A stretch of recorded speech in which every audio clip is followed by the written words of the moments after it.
and welcome to another edition of the Crotchety Old Man Podcast. Today, folks, we got a special edition of the Crotchety Old Man Podcast here on Martin Luther King Day. And I thought it would be really special to have a different guest on and kind of touch on a different subject. So today, it is my pleasure to introduce Angela McCullough. She's joining us here from Atlanta, and she is currently an executive in the public sector, government agency. And she's written a book called Beyond Gender and Ethnic Stereotypes. And I thought here on Martin Luther King Day, with all the talk about DI and things like that, this will be a great discussion to have. So, Angela, without further ado, welcome to the program. How you doing? I'm doing well and excited and looking forward to having this chat with you. Well, good. Um, let's start off there. I mean, like I said, being Martin Luther King Day, a lot of things come to my mind. Being raised in that generation, my parents actually in the same neighborhood as Martin Luther King. So I guess my understanding and of him is a little bit different and what he stood for. I know there's the public perception, but when we start talking about DEI, which is diversity, equity, and inclusion, what does that really mean to you? Mm, great question on this particular day. Um, I think what those three letters mean is that the playing field is level for folks that have historically been marginalized, right? That the playing field's level for everyone. That you can show up and you can compete fairly and in an unbiased way that allows the cream of the crop, if you will, to rise to the top. And I think, though words have mattered and there's been intentionality over these last couple years with particular focus to really change the narrative of what those mean, to suggest that they're reverse racism and all of that, I think they come from a place that acknowledges the turbulent and just racist history in the country. And the fact that when you look at non dominant culture individuals, they have not always been welcomed to the tables, invited in, and had opportunities. And so I think at the end of the day, that's what DEIA was really all about. Interesting enough to me is that and I'm going to probably keep referring back to ML King as we have the discussion. A lot of people think that his whole thrust was just for, black folk. But, if you really take an understanding of what he talked about, he talked more so about poor folk. And that could mean black, white, whatever. Okay. Mhm. It was interesting when he was in the Birmingham jail, he talked about, he looked at the guards and said, well, heck, you guys need to come join and march with us because you're really no different than us. You're still poor and underprivileged. So, and I think a lot of people miss that point. But, and here again, keeping it 100, DEI has been weaponized. Okay. Yes. Those words have been weaponized. So now, people look at it in a different way and make it feel like they're giving an unfair advantage to folks, and it's really not. It's really being inclusive. And here again, that's what we should be about in the business world, is about being inclusive. And I know you've had a pretty interesting journey through through America. I'm not going to say corporate America, because more so the public sector. Right. My challenge was a little different. Mine was through corporate America, but being a black man, I still had some challenges. And reading your book, there were a lot of things that you associated with that I could associate with also. But talk to me. Tell me why you decided to write this book, Beyond Gender and Ethnic Stereotypes. So I think a lot of those things in the book are universal, right? As you said, as a Black man reading the book, you could relate to the stories. Of course, in my book, I chose to center it in the public sector because oftentimes we only hear about the corporate world. And we forget about those of us working in the public sector are servants serving the American people, the taxpayer and the American people. And many of us are in those positions. And back when MLK was alive, we didn't have those opportunities. We were not even in those public sector positions, or as people like to say, our good government jobs, right? We did not have those. And so as I found that there seemed to be silence in terms of talking about women in those spaces.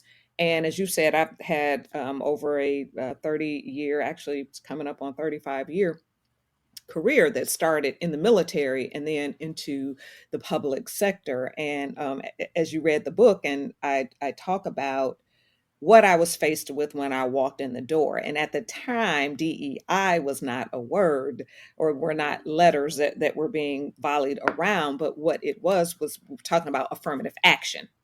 And that was how I was colored as an affirmative action hiree. That was just what what the picture was, that I was a number, that I was a statistic, and that I was simply there because I fit this narrow box of being a Black woman, and I happened to be in the military.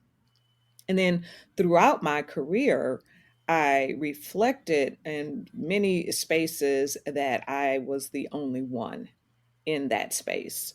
And I can remember different times of making intentional decisions to try to fit in with more dominant cultures so that I could be respected.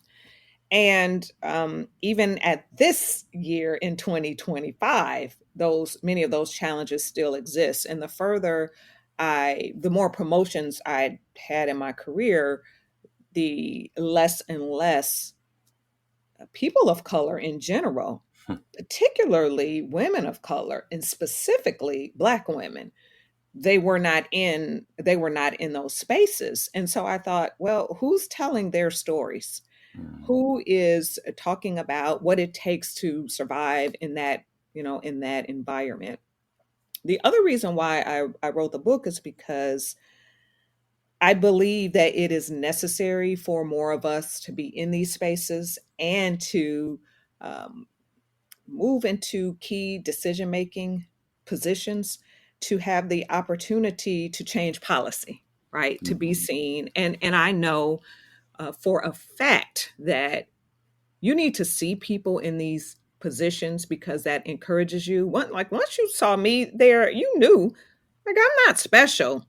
You know what mhm, I'm saying? But so if I can do it, you can do it. And so it was also a way of sharing that information and celebrating the successes of those women. So that's why I wrote it. I tell a story in the book in the day I wrote it, the day it just hit me that I needed to talk about it. And at the time, I was in a incredibly senior position where I had 30,000 people working for me in the organization. And I was preparing for an upcoming speaking event, and I was going to be addressing one of our employee organizations, and it happened to be a Black organization. And I was looking at our statistical numbers, right? Just looking at, okay, here we are, mhm, this large organization. And when I looked at the numbers, particularly of women of color and then Black women, I thought, oh my gosh, it was a gut punching moment, even though you know it, mhm. but actually looking at the numbers. And I'm not going to tell the numbers because that might make people go pick up the book to say, well, wait a minute, well, what were the Well, numbers? actually, I read that section. I think the number was like 934, something like that. Yeah, Yeah, out yeah, of 30,000. So yeah. you look at the percentage of that. And I thought, wow, we really have a problem. What is going on here? And this is ridiculous. So it put me on this journey to go and seek out women from across multiple public sector spaces to hear their story, to understand how do they do it, kind of understand what did they face, and then how did they overcome those things, and then what can we teach others to hopefully help them on their journey? And that's where I want to kind of go with our discussion today. Is kind of what you've learned and some of the things that others can take along with that. But before we go there, there's a couple of things you talk about in the book, which I think are pretty interesting. One was you talked about your grandparents wanting to buy some property and I'll say upper Michigan. Hmm. Um, tell us that story. I thought Yes, that was a it's real interesting story, and tell me how that story affected your life.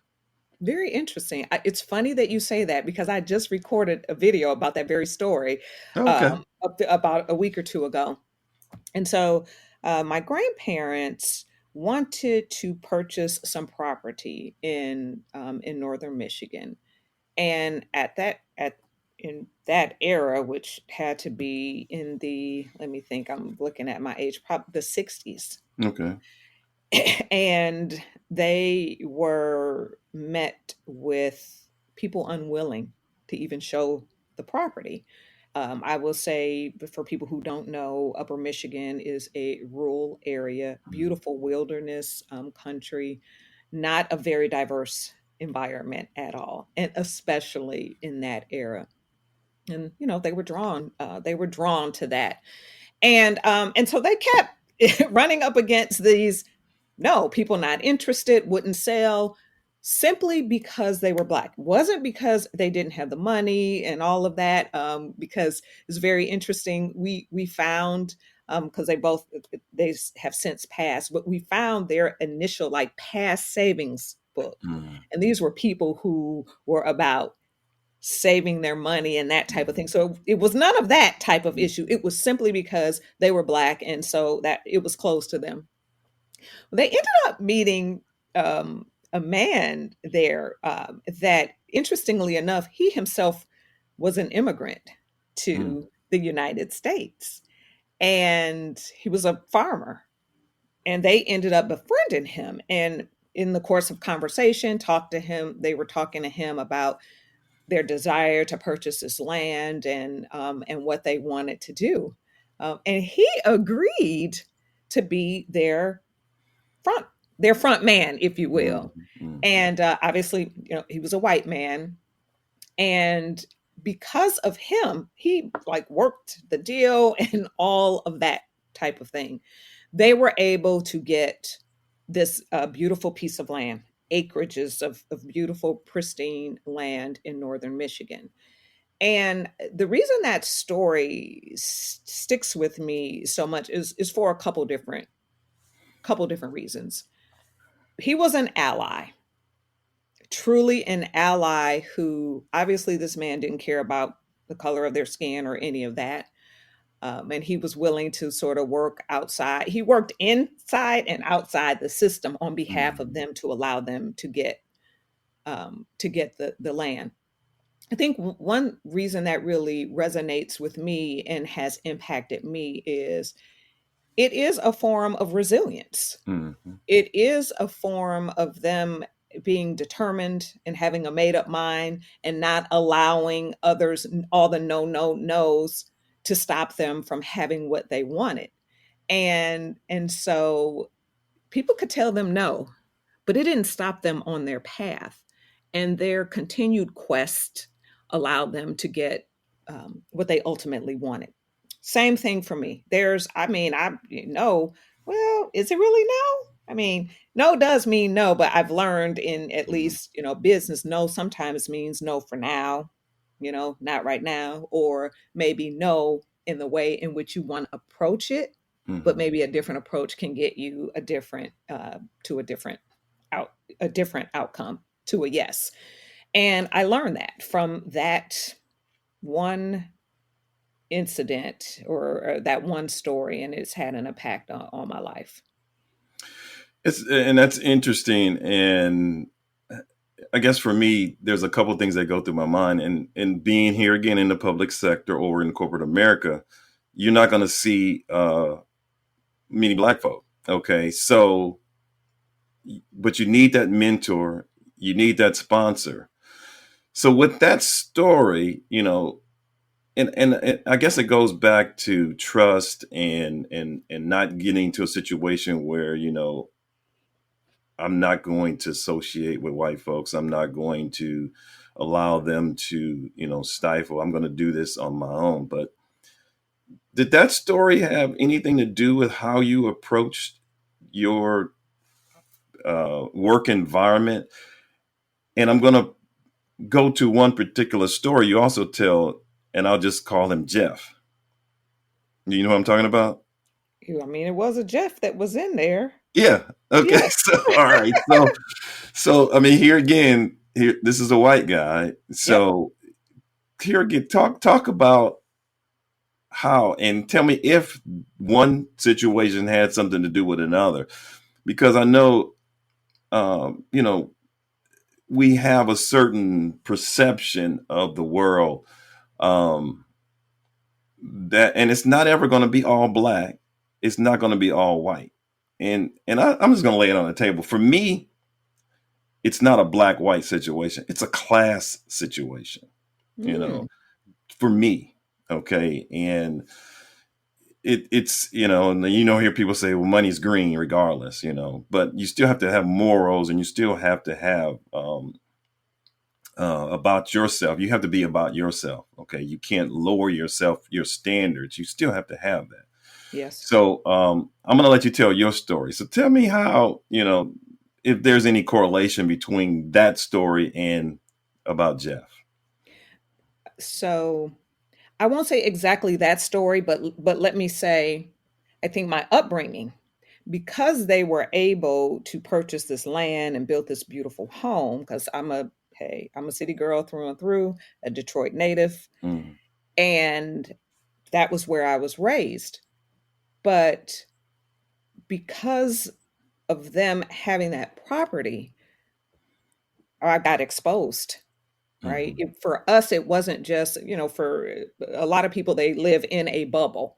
And mhm, they, in that bubble, and you think about it, you live in a bubble. If you go to church, you go to school, all of those things are in that bubble. And a lot of times that bubble does not have diversity. And to your point, even if it's class, if you poor, you live with poor people. If you right, have money, you live in environments where you have money. right, And if you are black with money, your environment probably doesn't have a ton of black people in it. right. But and so I think it was their early exposure. One thing about my grandparents is, I would say, they saw people as people. Now, they Mhm, were very clear. There is a color line and the things that you talk about and some experiences that they shared, but people were people. And so they gave us a different type of exposure, particularly in northern Michigan, where we were able to have friends with people who had property on the lake and lake houses and boats and things. And then also people who were, I would say, somewhat, they were farmers. mhm, And in those farmers, I would say people would probably even say maybe poor farmers. Okay. mhm, And so I went into the world with the people are people with an understanding that it's all different types of people, but I mhm, try to approach it with the people as people are people. I got into the work environment and was in a space where predominantly with white men who hadn't worked with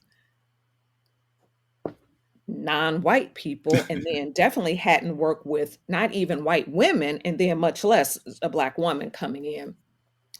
And I was cognizant and aware that I was different and that wasn't necessarily in an environment that was particularly inviting and warm and fuzzy.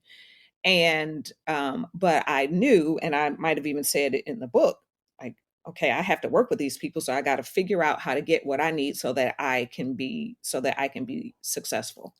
And so I that was my approach throughout my career. Jeff, I met him early in my career and we sort of watched each other's careers. And I mean, he retired last fall, but we watched each other's careers. And I would say he was a people are people person as well. But I also saw that Jeff had a willingness to understand more than people are people. And what I mean by that is we had conversations about um, things like white privilege and what does Mhm. that mean? And talking to him about certain things like microaggressions and, if you can't ask Black woman, can you touch her hair? He was a person that was just willing to try and understand things. And he was a voracious reader. So he would go and read like, hey, maybe you need to read this book. And then as he would read different things, he would turn me on to different books. So he was an individual that had an expansive mind and a willingness to learn. And I think because he was a people are people and he was willing to try and understand life through someone else's lens, it made it much easier for him to be able to maybe put his preconceived notions or biases aside and try to work with people, and we ended up working very well together. I hate the fact that he retired because he and we taught a class together, two Mhm. different types of energy, but a lot of respect. And what I will tell you is I believe that it's going to take those types of relationships to begin to change the world, when you can have an honest conversation. I mean, because he pushed back on white privilege, like, what are you talking about? Okay, well, let's talk about it. And then he went and read about it and said, oh, okay, I understand that. Those are such emotional and charged types of discussions, because Mhm. most of the time when you're talking about that type of stuff, you are hitting up on people's belief system, and it is very hard to have a conversation. So indirectly, it got me here, but more it was that what that door opened for my grandparents Mhm. opened this other pathway for Mhm. me that has, I think, served me. That's good. Yeah, I mean, that's we have to have an open mind, especially when we're in an environment, and that's so important that we um, diversification. I mean, I talk about that a lot as we talk about our financial world, but you also have to have diversification in your life, as far as different people, different situations. I encourage people to travel a lot, so that you can see what other people in different countries are doing, and then it all comes back to what we do on a day-to-day basis. In this case, it's we got to work, so we want to be in a situation. I mean, when at the end of the day we spend more time at work than we spend probably anywhere else, and we probably Yes. spend more of our life working, for somebody else, unless we're fortunate to have our own business, than doing anything else.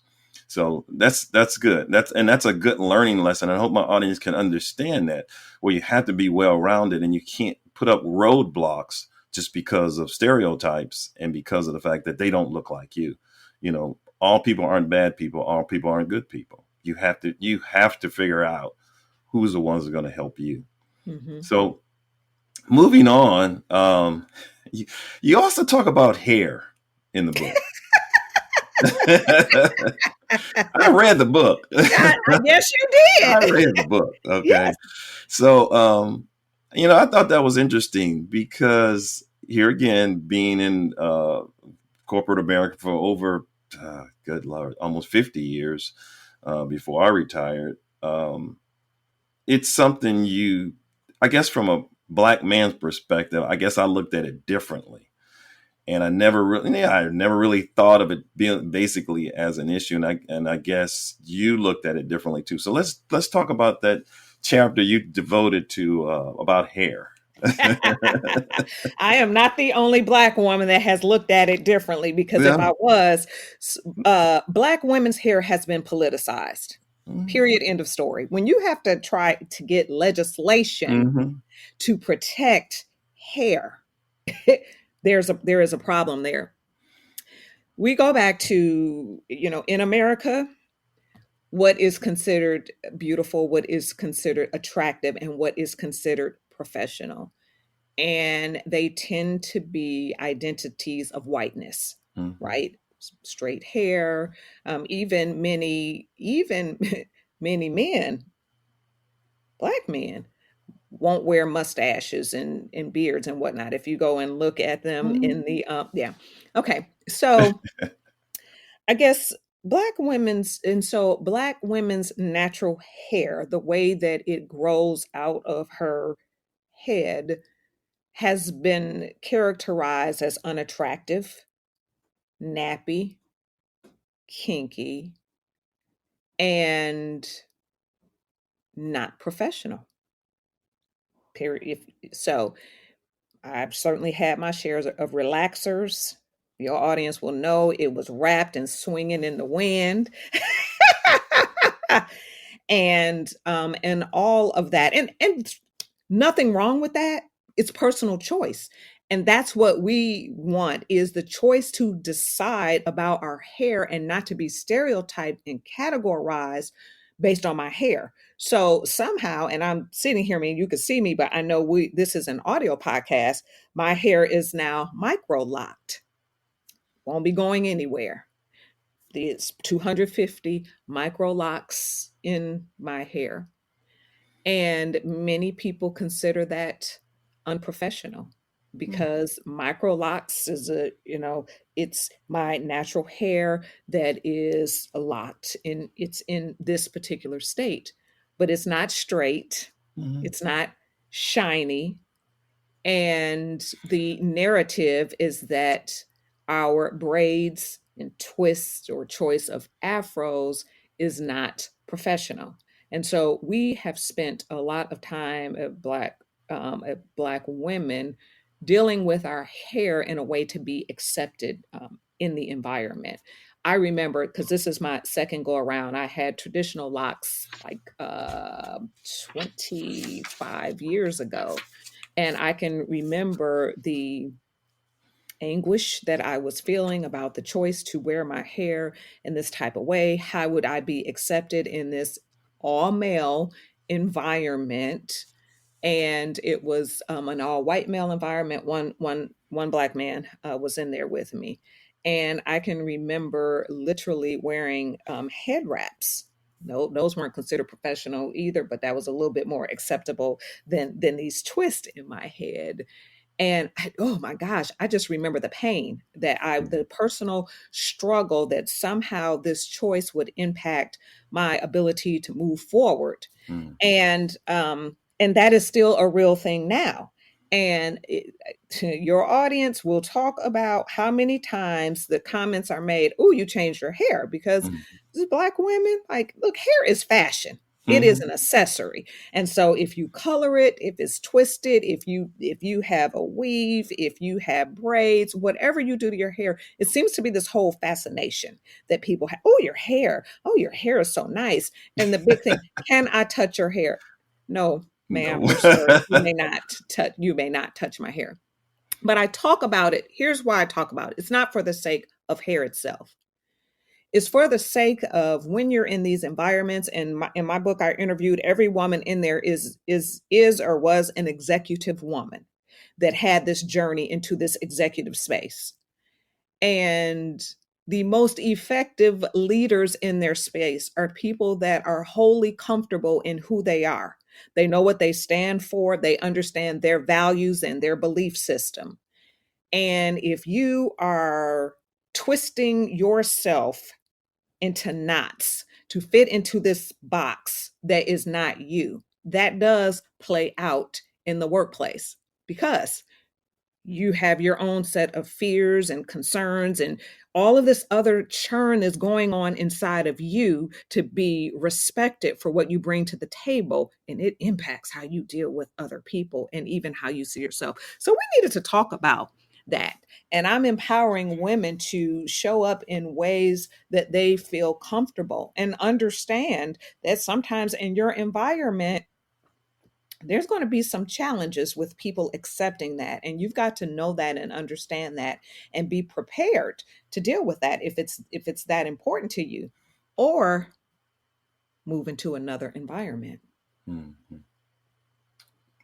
Just to add on to this video, it will be video for this podcast. Oh, I didn't know that. I mean, I see you. I didn't know that you switched the video, but that's good. So they can see me with my locks and Yes. all of that. So it's all good. Yes. Yes. Yes. Okay. Yes. So we'll have both. So it'll be Okay, good. great. It'll be good. So Yeah.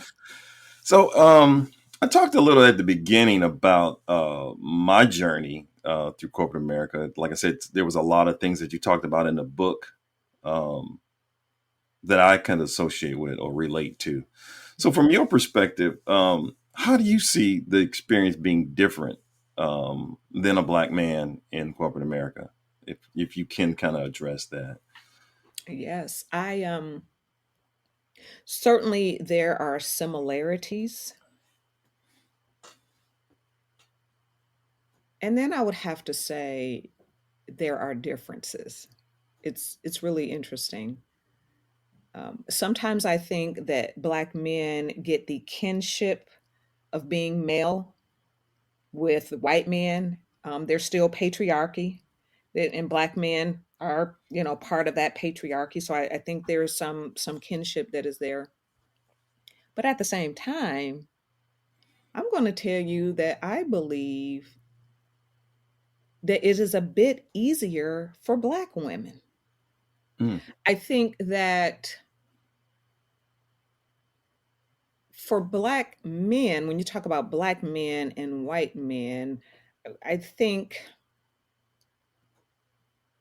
that white men sometimes see black men as a threat. And hmm so sometimes they would be willing to give me a chance hmm that maybe they would not give to a black man.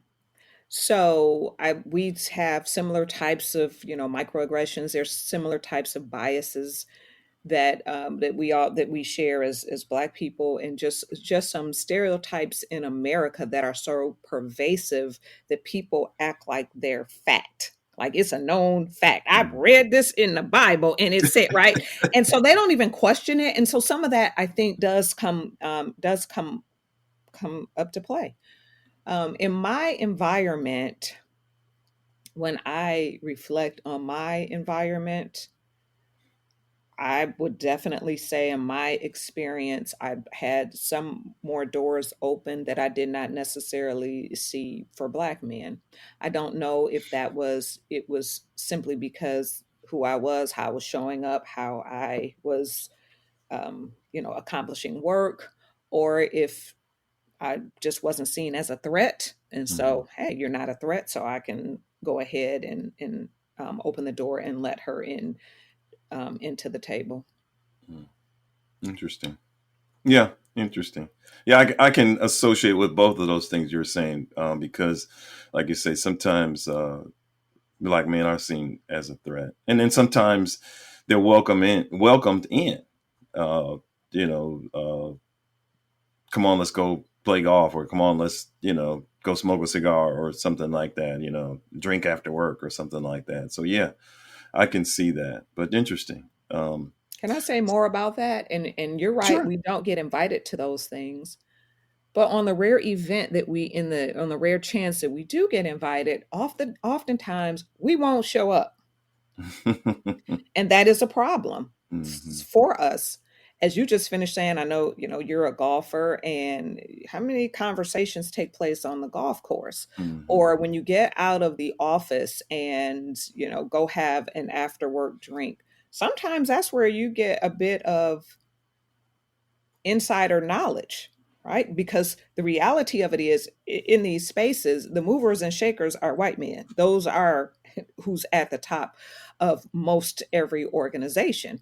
And so they have insight into vacant positions, whether a new business arm is hmm going to come in, who's going to be retiring, a new project, like different types of things. And sometimes the only way that you get on their radar, that they even know that you exist, if you don't have a sponsor, is sometimes by that conversation, that or going and to the charity golf event. You may not be able to golf. You may hmm think that golf sucks. You don't like golf attire. Yeah. You get invited. Sometimes you have to put yourself out there and put yourself into some different situations that you normally, maybe aren't comfortable with in order to meet. Because people always say, well, how do you find it? Where do you find these mentors? And how do you find a sponsor? And okay, well, if your head is always down and you're just doing your work, yeah, I wish we lived in a world where we could just say, hey, my work speaks for itself, and it should, but you've also got to be able to advocate for yourself. And that happens when you're willing to um, build some relationships. So I need your audience. You can't just always go home from work. If you get invited out to something, sometimes you have to Mhm. show up. Yeah, I'm not. And if it's a drink event, look, if you don't want to drink, get you some seltzer water at the bar. Sip one glass of wine all night long. Never put yourself in a compromising position, but show up Mhm. and be sociable. Mhm. Good stuff. Yeah. So that kind of leads us to, where I wanted to kind of go with the conversation, because you've talked about, in your book, you talk about unequal pay, you talk about sexism, gender stereotypes, but share with us, our audience now, what have you learned, and what do you want to share with those women that are currently climbing the executive staircase, whether in corporate America or in the public sector? What can they take away from this interview, and then also from the book, to help them? Because that's what we're all about on the Crotchet Old Man, is giving them opportunity and exposure. And today, hopefully, it exposes them to a woman who has, actually done it. Climbed the corporate ladder in the public sector, has been and is successful, and will continue to be successful. So share with my audience, some of the tidbits and some of the nuggets, as we say, they can take with them. Yeah, that's a great question. First of all, let me just say, do not let them gaslight you. Whatever you are experiencing and what you are going through is real for you. And a lot of times we are in environments and we want to talk about the challenges that we are having, and folks are trying to make you think you are crazy. So I'm here to tell you are not crazy. I'm going to say that the set of isms that exist are real, and that there are spaces that literally are not welcoming. So I think you have to understand and know all of that. That's just what it is. Now, what do you need to do? Number one, it really does come down to tremendous amount of self-awareness. Like I said it earlier, understanding and knowing who you are. What are your values? What is your belief system? Number one, because if you have a value and belief system that is, God, family, travel, and blah blah blah, and you're working in a company or organization that that belief system is a misalignment, there's going to be challenges there for you. You're never going to feel comfortable in that environment because it doesn't align with who you are. One of the biggest things we have to learn how to do is learn how to effectively communicate in these environments. And if you know what you know and things that you are going to face in the environment, how do you handle them? When the hair, can I touch your hair? This is not the time for sapphire and attitude and head twisting. It is the time for having the ability to confidently say, I prefer not. However, thank you for the comment, and move on. And so learning how to identify the spaces that when you're facing biases, how to deal with the situation when you are being overtalked. You know, we all know we put an idea out there, and then Ted takes that idea and suddenly it's the greatest thing. How do you reframe that in the moment to say, thank you, Ted, for restating what I said earlier? Let me expand on that idea, right? So it is the emotional intelligence of knowing that these are challenges that we are going to face. And they are not an excuse, and don't get to be an excuse from you fully living into what you've been asked to do, called to do, or the career that you want. It is recognizing all the types of things that we're going to face and then preparing yourself ahead of time. I'll tell people, and my sister would tell you, if I had to have a difficult conversation, I used to practice in the mirror. It works. Something as simple as, I need to address this. Let me practice this in the mirror. How do I maintain the tone of my voice? How do I maintain the look in my face to deal with this emotionally charged situation? Right. So it is really all about how to communicate in these environments and not allowing all of the stuff going on to deter you. Delivering with excellence. Period. End of story. Show up and deliver. And then once you show up and deliver, because like I said, your work won't speak for itself, learn how to express how you have delivered in a meaningful way, right? Back at that table where you're advocating for yourself, hey, I'd like to take that project on. If you recall, XYZ project, I completed it on time. We had a 20% increase. We this and we that. We've got to get comfortable with articulating our successes in a way because, we were taught, we don't boast, we don't brag. And that is a challenge that we have, is that we're uncomfortable expressing what expressing our accomplishments. You have got to have a network around you. I say a board of directors. And as we talked about Jeff, he was one of my board of directors. Your board of directors needs to be a mix of people. It needs to be some people who can absolutely relate to you in terms of the skin that you're in, your background and that type of thing. You need people who have a different background, different skill set, different upbringing. And these are relationships that you cultivate with people that you can call. I, to this day, can pick up the phone and have some people to say, hey, I need to do a sanity check. This is what's going on. This is what I'm thinking. And these are people who are not going to simply agree with you to agree with you. These are people who are going to say, ma'am, have you lost your mind? You can't do that, And so cultivating that board of directors is critical. And then I'm going to talk specifically to the Black women that are listening to your podcast. You need a sister circle. And what I mean by that is a circle of women. It'd be nice if you have some colleagues that are similarly situated as you are, so you can have that conversation with them. But you need others that are in there that you all can really come together and you can have honest conversations. You all can share with one another and you all can learn from one another. Sometimes that's hard to do when you're the only one in your environment to go out and seek and to find that. And then the big thing that we don't really talk about, and I talk about it at the end of the book, and every woman in the book ended up talking about how a sponsor played a critical role in her life. And so your mentors are those people who are going to help you understand the business, the politics, and those things going on in the environment. They are critical because they can help you with the unspoken and the unwritten rules of the game in the environment. Allies, and I'm not talking about performative allyship, I'm talking about those individuals who literally are working from the inside out to change the system. So you need the allies, but the sponsors, those are the game changers in the room.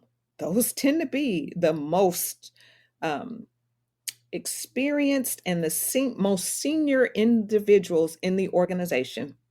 Typically, they are white men, but there are, white women, Black. There are others that are there.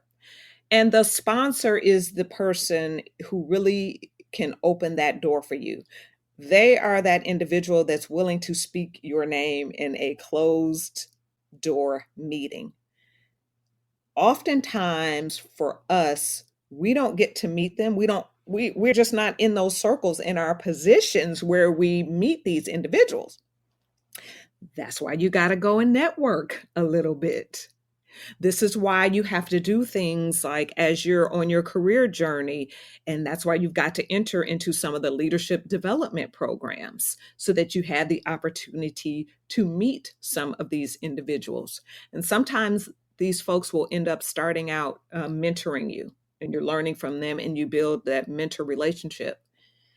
And it can pivot to a sponsorship when they see how you deliver, what you deliver, the quality of your work. And they can not only speak your name into a closed door room, they can open a door for you. Sometimes they can create a door that doesn't exist. And the critical thing is sponsors are willing to use some of their political power for you. And that makes a huge difference. And so please stop telling yourself you don't need anybody. Please stop telling yourself that you can do it all. Please stop telling yourself that your 12 degrees and all of your alphabets and your hard work should be enough. I agree with you. However, I am telling you, it is not. True, true, true. Very true. Very true. Very true. Very well spoken. Hey, this has been a great interview. Really enjoyed it. Hopefully, I took you in some directions that some of your other conversations and interviews about the book have not. So, because I think I've kind of opened up some things for you. But here again, thank you so much for coming on the show. To my audience, make sure you go out and get a copy of Beyond Gender and Ethnic Stereotypes by Angela McCullough. And, keep supporting us and keep supporting everything else. So anything else you want to share with the audience before we sign off? Or Oh, I just want to say thank you. I appreciate the opportunity to be on your podcast and in front of your folks. And I do think it is fitting on this MLK Day that I had the opportunity because I like him. People are people, right? We are here having a human experience. And so I help all kinds of people. I mean, you hear me talk a lot about Black women. That is ultimately who I spend the most time with, but I've expended time with all people. And so, yeah, it is my joy to be here. So thank you for having me. all right. Also, we got to plug your podcast. Oh, yes. Thank you. Yeah, come on Yes, now. yes. We're supporting each other here. Yes, we are. Thank you so much. The podcast, wow, I after I completed the book and I was like, oh my gosh, I didn't even get to put all of the stories um, in the book. I landed on something and I thought, oh, why don't I continue this on in a podcast of interviewing women? And the podcast is about amplifying, inspiring, and educating all women. And now it's not just women in the public sector, it is also it's all women, so business leaders that have gotten to the top, and financial, and just all kind wellness, just all types of things to really support women and to give them a space to see other women and to amplify voices of women that are making a difference. And so the podcast right now, it's a video podcast, and so you can catch it on you can catch me on you can catch me on YouTube.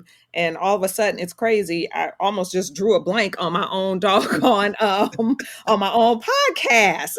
Isn't Okay. that crazy? Isn't that ridiculous? But Okay. anyway, it's the Beyond Gender podcast, and you can catch me on YouTube, and I hope to see you there.